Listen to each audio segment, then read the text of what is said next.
Hello students.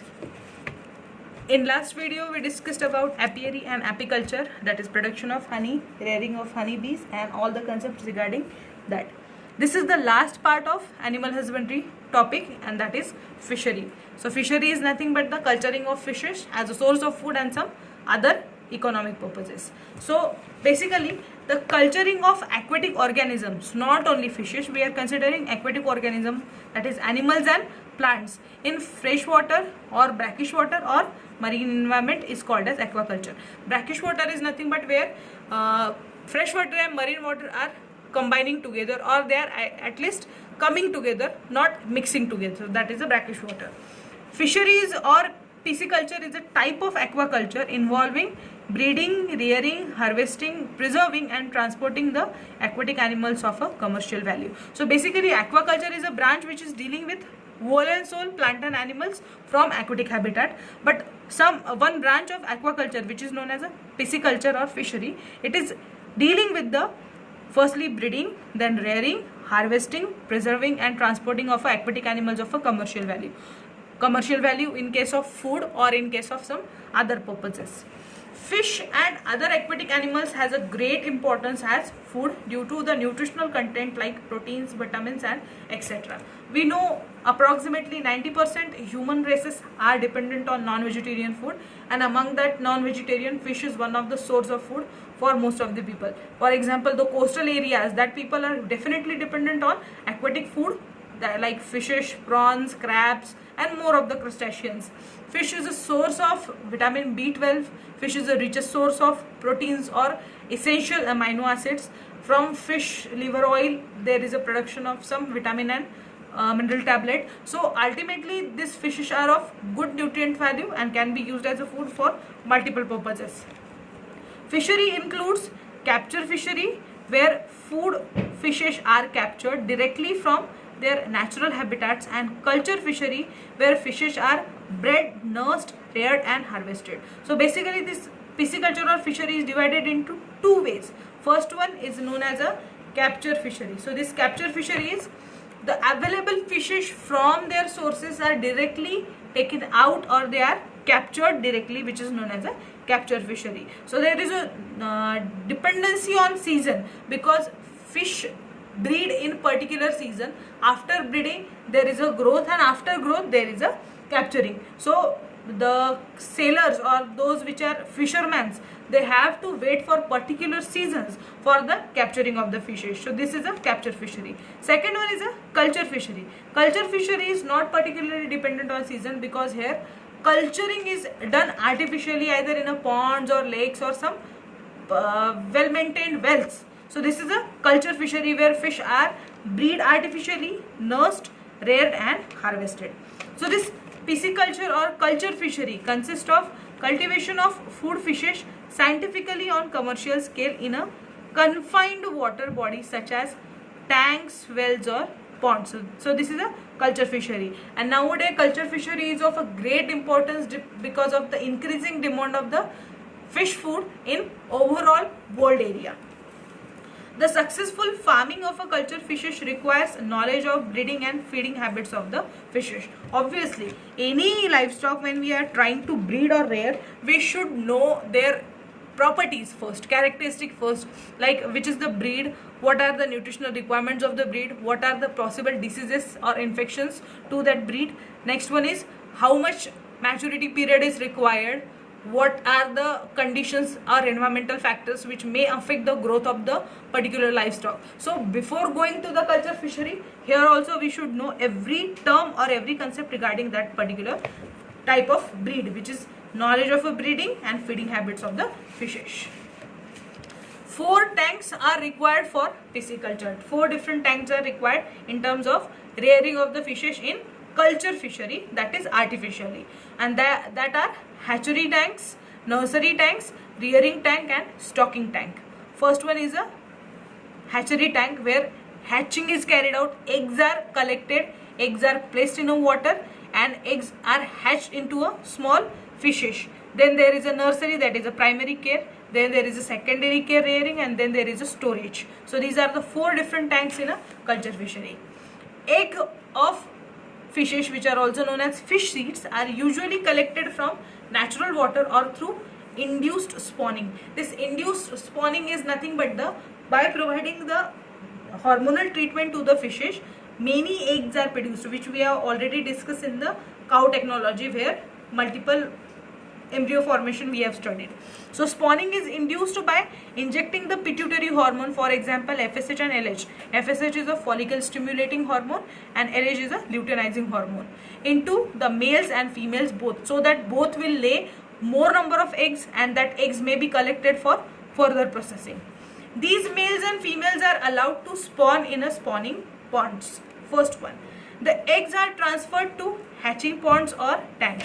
Once spawning period is completed and eggs are available, that eggs are further transferred into a first tank, which is known as a hatching ponds or hatching tanks, where the size of this hatching tank can be 240 into 120 into 60 centimeter according to length, width and diameter, made up of rectangular enclosures. Two rectangular enclosures are placed together, and in that tank all the spawned eggs are placed for hatching process. After the eggs are hatched, the fertilized egg hatch out in 15 to 18 hours at 27 to 31 degrees Celsius. So after placing into a hatching tank, the eggs, fertilized egg hatch out, that is come out as a fish within the period of 15 to 18 hours, and the temperature requirement for that is a 27 to 31 degrees Celsius.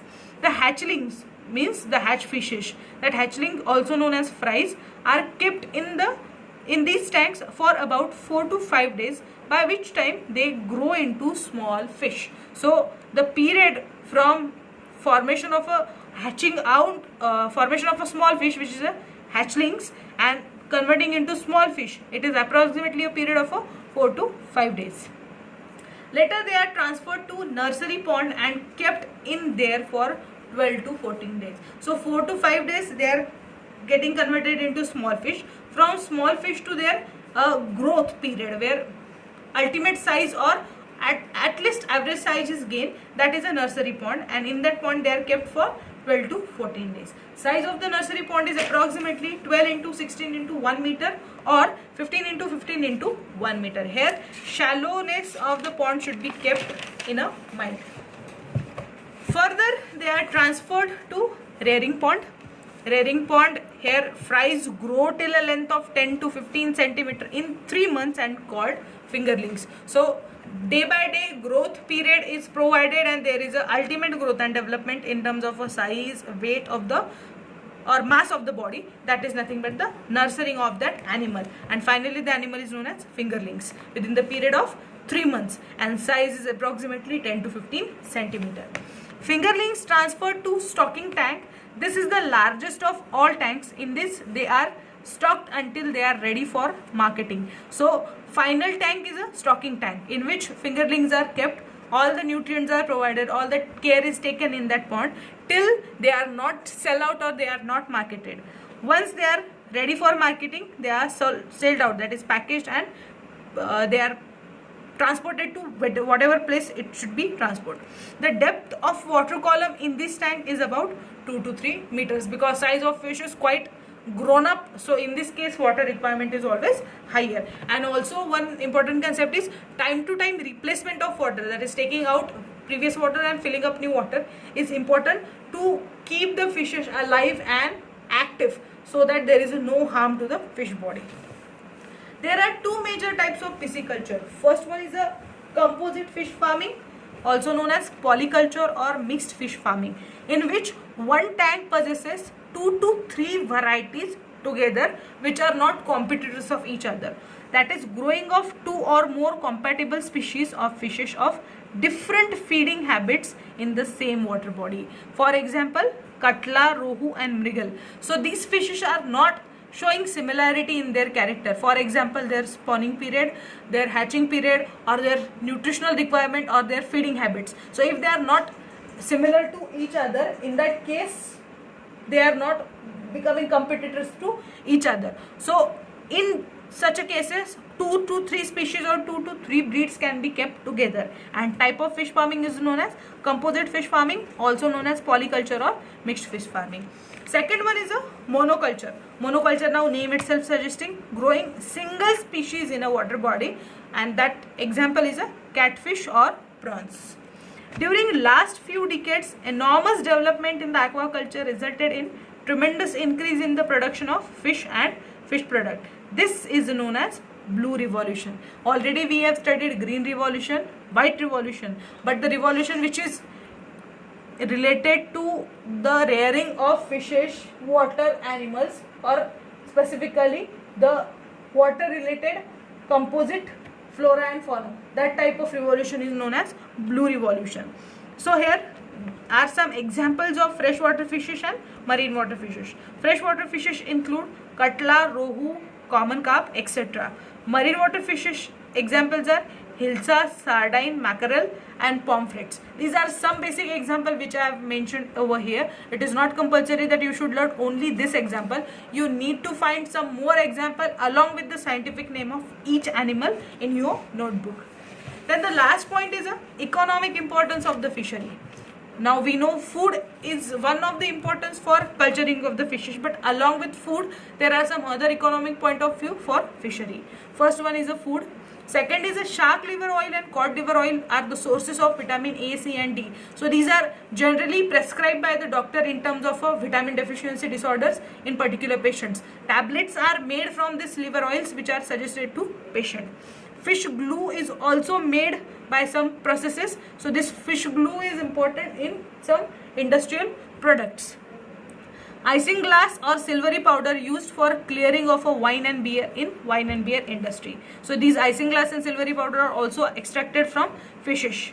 Body oil of fish used in a paints and soaps industry. So making some paints and soaps, there is extraction of a body oil of some of the fishes. Pearls are obtained from oyster. This is one of the well-known industry to whole world that oysters make pearls from their saliva, and one of the famous oyster which is known as a pink tada, that pink tada makes most of the pearls. Gambusia fish is feeding on the mosquito larvae. So this gambusia fish is used for prevention of a mosquito related diseases like a dengue, malaria, viral fevers, etc. So these are some of the economic importances of a fishery. This is how fishery or pisciculture is carried out in India. So in this animal husbandry chapter we have dealt with the concept of animal breeding, all the types of animal breeding, farm management, that is a dairy farm management and poultry farm management, apiculture and fishery. Somehow the concepts are similar to each other, only specifications are needed. Examples are very important while learning this topic, not necessary to go through only examples of the NCERT textbook or mentioned in the notes. You can find out multiple examples from multiple sources through MCQs. Number of MCQs will help to get the concept and to clear the concept very peacefully. So revise this chapter. If any doubt, just let me know. Thank you.